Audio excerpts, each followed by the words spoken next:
सृष्टि के प्रसंग में श्री शुकदेव गोस्वामी जी बताते हैं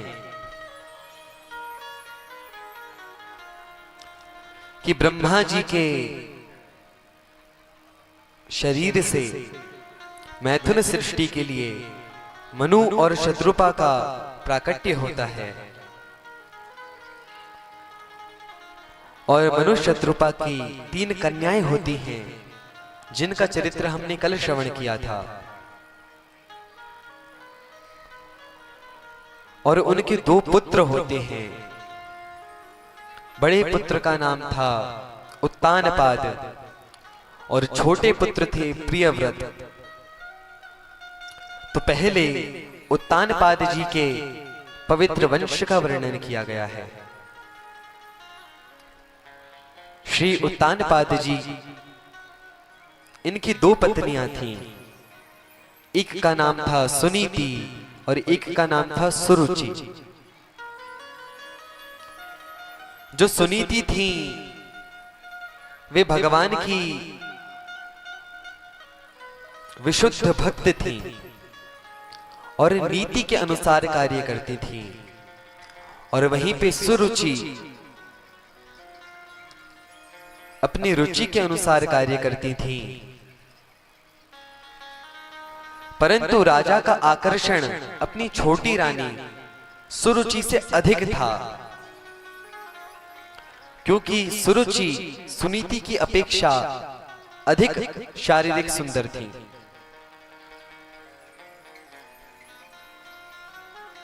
तो एक दिन की बात है, सुनीति के पुत्र महाराज ध्रुव अपने पिता के पास जाते हैं और जब उन्होंने अपने छोटे भाई सुरुचि के पुत्र उत्तम को अपने पिताजी की गोद में अपने पिता की अंक में बैठे देखा, तब स्वाभाविक बालकों की तरह उनकी भी अपने पिता की गोद में बैठने की इच्छा हुई। लेकिन ध्रुव जी जैसे ही अपने पिता की गोद में बैठने के लिए उद्यत होते हैं, उनकी विमाता, उनकी सौतेली मां सुरुचि उन्हें उनके पिता की गोद में बैठने के लिए मना कर देती हैं। ध्रुव जी कहते हैं कि जब मेरा दूसरा भाई मेरे पिता की गोद में बैठा है तो मैं क्यों नहीं बैठ सकता। तब सुरुचि उत्तर देती है कि उत्तम ने मेरे गर्भ से जन्म लिया है, यदि तुझे अपने पिता की गोद में बैठना है तो पहले वन में जाकर के विष्णु भगवान की तपस्या कर, उन्हें प्रसन्न कर, और उसके पश्चात उनसे यह वरदान मांगना कि वे तुझे मेरे गर्भ से जन्म दें। उसके बाद तुझे अपने पिता की गोद में बैठने का सौभाग्य प्राप्त होगा।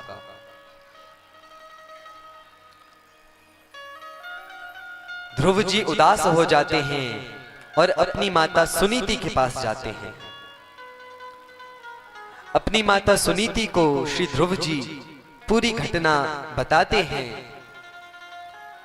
यदि सुनीति के स्थान पे कोई भी माता होती तो वह अपने पति से लड़ने जाती कि तुमने अपने पुत्र को अपनी गोद में क्यों नहीं बैठने दिया, अथवा पुत्र को कुछ भी समझा देती। परंतु यहां सुनीति जी भगवान के भक्त हैं, उसके प्रभाव से वे अपने पुत्र को शिक्षा देती हैं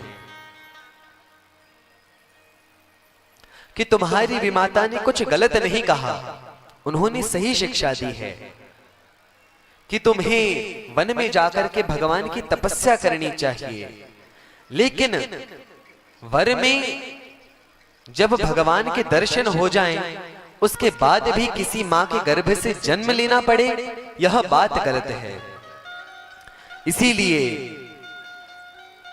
तुम अपनी विमाता की बात मानो, लेकिन यदि भगवान प्रसन्न हो गए तो तुम्हें उनसे वर में कुछ मांगने की आवश्यकता नहीं रह जाएगी। वे तुम्हें पिता की गोद क्या, तुम्हारे पिता से भी कई गुना बड़ा राज्य प्रदान कर देंगे। बस माता की एक शिक्षा ने ही ध्रुव जी को भगवत प्राप्ति के लिए प्रेरित कर दिया।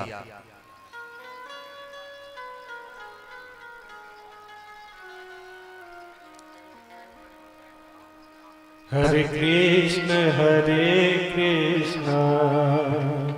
कृष्ण कृष्ण हरे हरे, हरे राम राम राम